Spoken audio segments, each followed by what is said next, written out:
अफला यतदब्बरून अल-कुरआन। अऊज़ु बिल्लाहि मिनश शैतानिर रजीम।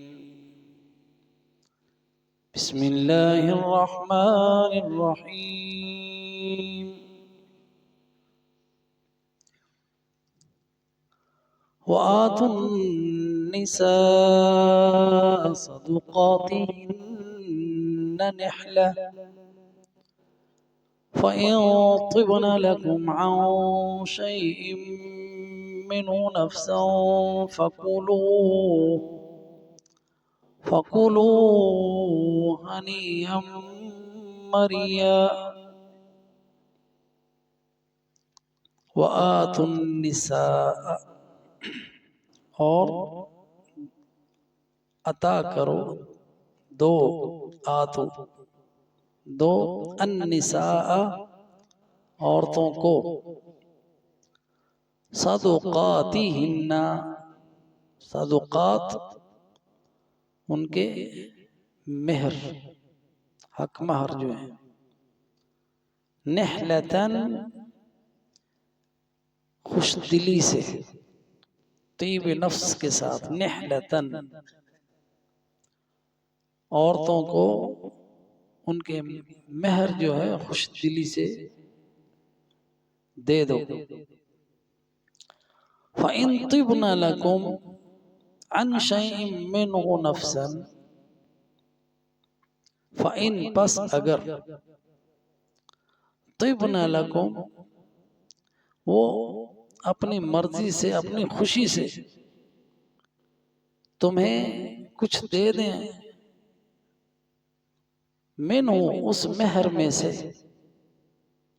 नफ़्सन उस मेहर में से, अपनी खुशी से, खुश दिली से, बगैर किसी मजबूरी के अगर तुम्हें कुछ दे दें, फ़कुलू बस उसको तुम खा लो यानी ले लो। हनीअन मरिया, हनीअन मरिया बगैर किसी नुकसान के, खुशगवारी के साथ। हनीअन खाने में भी आसानी, मरियन हजम करने में भी आसानी, यानी ना खाते वक्त कोई मुश्किल हो, ना उसको हजम करते हुए कोई पेट में तकलीफ। ये हनीअन मरिया होता है।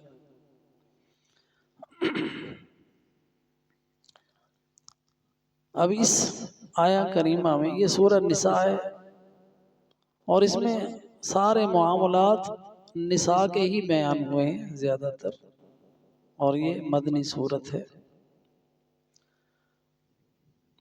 अब ये हमें इस आया करीमा में हक मेहर जो है वो अदा करने का हुक्म है। वआतुन निसा सदुक़ातिहिन्ना निहला, औरतों को खुश दिली के साथ उनके महर अदा करो। और ये कोई ना समझे और ये कभी गुमान ना आए किसी के ज़हन में कि ये औरत की कीमत दे रहे हैं। इंसान की कीमत कोई नहीं है, ना ये उसके हुस्न की कीमत है, ना उससे मुतमत्ते होने की कीमत है, जैसा कि कुछ लोगों ने ये ज़हन बनाया हुआ है। तो अल्लाह सुब्हानहु व तआला ने ये मर्द पर फर्ज किया है, ये उसके लिए एक गिफ्ट है शादी का, जो मर्द पर लाजिम है कि उसे हदिया दे, गिफ्ट दे। और ये उसका हक है कि उस औरत का हक है कि उसको गिफ्ट दिया जाए, ताकि मोहब्बत का सिलसिला जो अल्लाह सुब्हानहु व तआला ने मियाँ बीवी में पैदा किया, उसकी आगाज जो है मर्द की तरफ से अच्छे तरीके से। और इस्लाम ने उसकी कोई हद मुकर्रर नहीं की, मिकदार नहीं रखी कि आपने कितना महर देना है,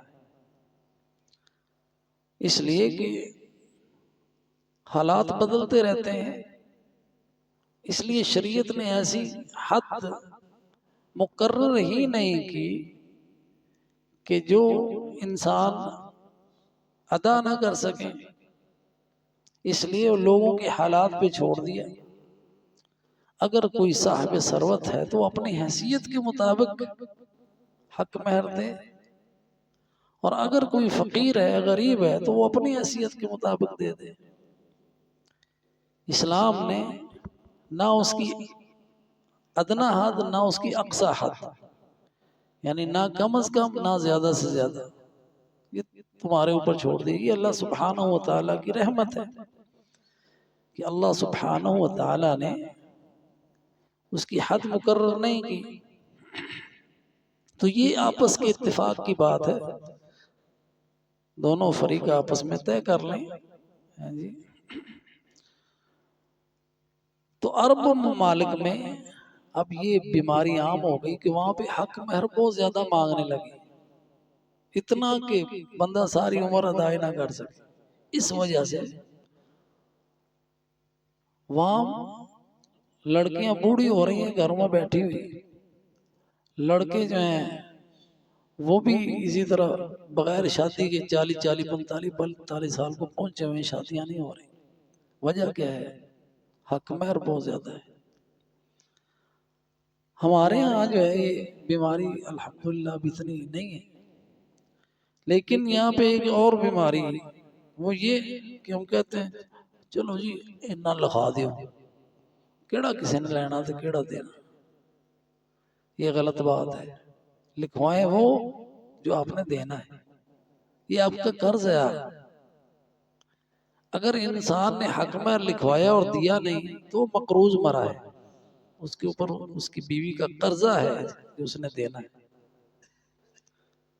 तो ये इंसान को अपनी हैसियत के अगर नहीं दे सकता, जितना दे सकता है बता दे।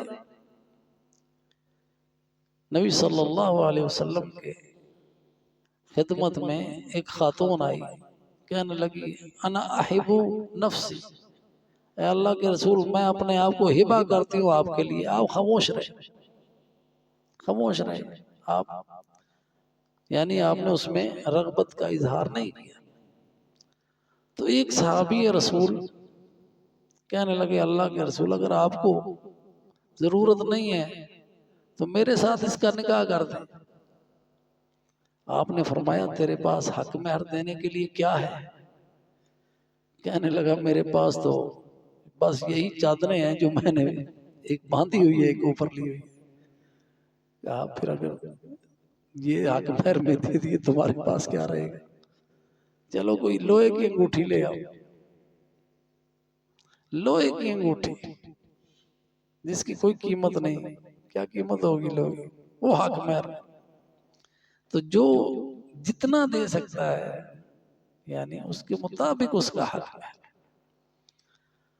और नबी सल्लल्लाहु अलैहि वसल्लम के जितने निकाह हैं और आप सल्लल्लाहु अलैहि वसल्लम की ज़ौजात, उनकी अजमत, आपकी बेटियों की अजमत कि हज़रत सैयदा फातिमा रज़ियल्लाहु तआला अन्हा वो जन्नत की जन्नती सब औरतों की सरदार है।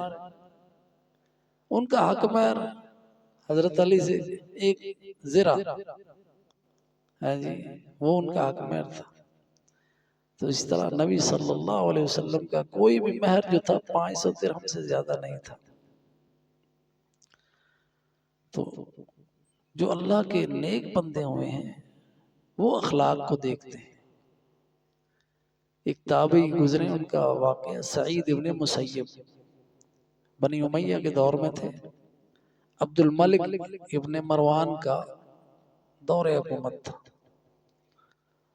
तो अब्दुल मलिक इब्ने मरवान ने जो उस वक्त के खलीफा थे और इतनी बड़ी सल्तनत के मालिक बादशाह, अपने बेटे के लिए जो शहजादा था अल वलीद, वलीद इब्ने अब्दुल मलिक इब्ने मरवान, उसके लिए रिश्ता मांगा सईद इब्ने मुसय्यब से उनकी बेटी का, लेकिन उन्होंने नहीं दिया, इनकार कर दिया और अपनी उसी बेटी का निकाह अपने एक शागिर्द से कर दिया। और शागिर्द उनके पास उनकी मजलिस में बैठता था, दर्स उनका सुनता था, हमेशा उनके पास बैठ के, और इल्म व फजल में बहुत आगे था और वो जानते थे अपने स्टूडेंट्स को। तो चंद दिन वो हुए कि वो ना आया। फिर कुछ दिन गायब रहने के बाद जब वो हाजिर हुआ तो पूछा कि तुम इतने दिन क्यों नहीं आए? तो उन्होंने कहा कि मेरी बीवी फौत हो गई थी, तो इसलिए मैं ज़रा गम में रहा, मशगूल रहा, तो मैं ना आ सका।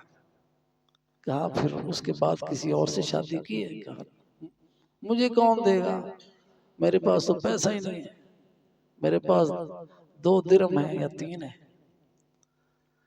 तो सईद इब्ने मुसय्यब ने अपनी उस बेटी का निकाह, जिसका रिश्ता वक्त का बादशाह मांग रहा था अपने बेटे के लिए, और उन्होंने इनकार कर दिया, अपनी उस बेटी का निकाह अपने उस शागिर्द से कर दिया।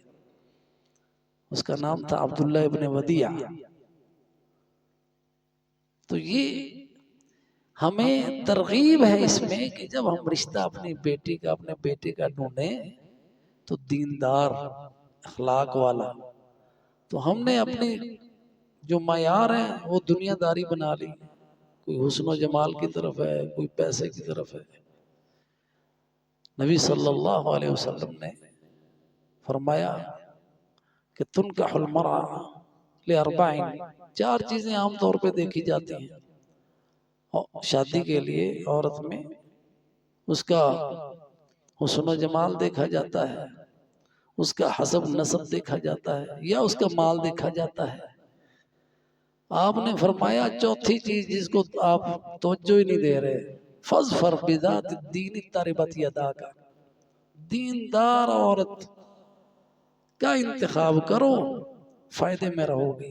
तरिबत यदाका मुहावरा है अरबी का, तुम्हारे हाथ मिट्टी में मिल जाएंगे, यानी तुम्हारे पास माल ही माल आएगा,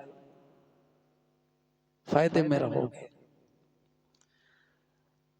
तो वो जो सईद इब्ने मुसय्यब की बेटी थी जिनका निकाह अब्दुल्ला बिन अबी वदिया से हुआ, वो कहते हैं कि जब मैं अपनी यानी बीवी के पास गया तो वो अजमलुन निसा थी, अजमलुन निसा, दुनिया की खूबसूरत लड़की, और कुरान की हाफजा, हदीस की हाफजा, आलिमा फाजिला।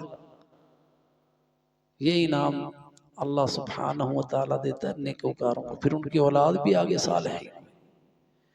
तो हमें यानी एक तो अपनी औलाद की तरबियत की तरफ भी तवज्जो देनी चाहिए, और जब हम रिश्ता अपने बच्चों के लिए तलाश करें या अपने लिए, तो वो दीनदारी जो है उसको तरजीह दें।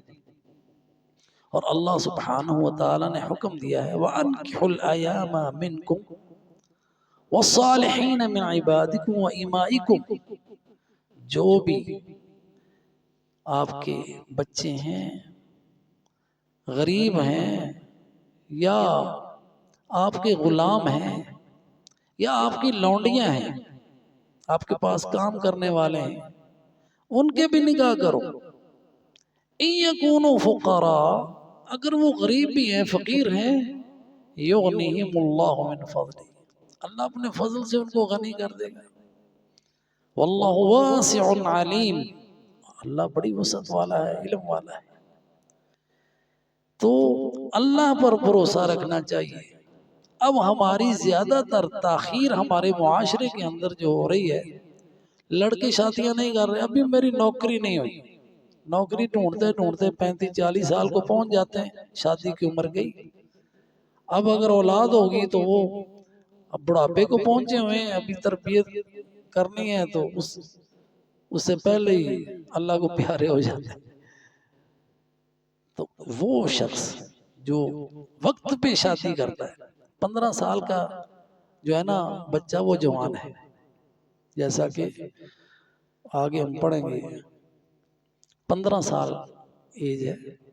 और जवानी जो है ना, जवानी के निशानियां, एक तो ये एहतलाम है, दूसरा जेरे नाफ बाल है, और तीसरी निशानी ये है 15 साल की एज का अगर हो जाए तो वो जवान है। उसके बाद अगर वो ताखीर कर रहा है वो ताखीर है। हम 15-16 साल के कहते हैं अभी बच्चा है, अभी बच्ची है, अभी तो कॉलेज में पढ़ रहे हैं, अभी इसने तालीम मुकम्मल नहीं की, अभी इसने यूनिवर्सिटी में जाना है।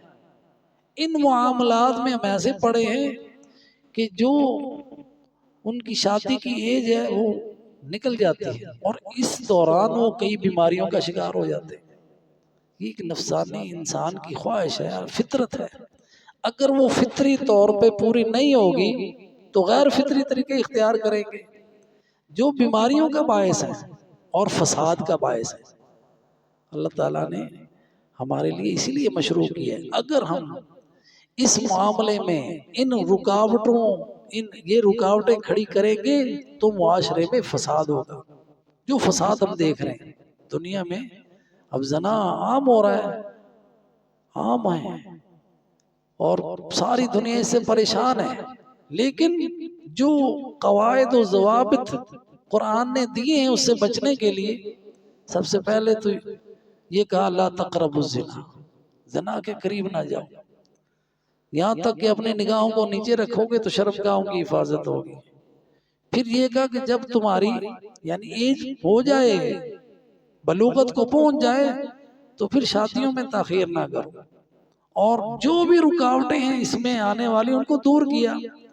हक महर को मुनासिब रखा के ताकि हर शख्स अपनी पहुंच के मुताबिक निकाह कर सके और दुल्हे के ऊपर ये इसके अलावा कुछ वाजिब नहीं है। अब हमारे यहाँ क्या है जी, ये इतने जोड़े फलां को देने हैं, इतने सूट फलां के देने हैं, इतना जेवर देना है, इतने मेहमानों का अरेंज करना है। वो जितना खाना खिला सकता है, खजूरों से वलीमा हो सकता है। ये जरूरी नहीं कि आप शादी हाल के अरेंजमेंट करें और फिर वहाँ पे बाजे गाजे भी हों और इतने अखराजात। ये सारी की सारी रुकावटें हैं जो शरीयत जिसकी मुखालफत करती है और फजूल खर्ची से हमें मना करती है। तो हम जिस कदर निकाह को आसान बनाएंगे उसी कदर हम फसाद से बच जाएंगे। जिस कदर हम निकाह को मुश्किल बनाएंगे उसी कदर हम इन फसाद में मुब्तला होंगे। फसाद क्या है? फाशियो कुर्यानी का मुआशरे के अंदर आम हो जाना। तो अल्लाह सुब्हानहू व तआला से तौफीक भी मांगे और अपने रवैये भी दुरुस्त कर लें ताकि निकाह आसान हो और जना जो है वो नामुमकिन हो जाए। अल्लाह सुब्हानहू व तआला हमें भी और हमारी औलादों को भी हर किस्म की फहाशी और यानी बेहयाई से महफूज रखे। आमीन। व आखिरु दावाना अनिल हम्दुलिल्लाहि रब्बिल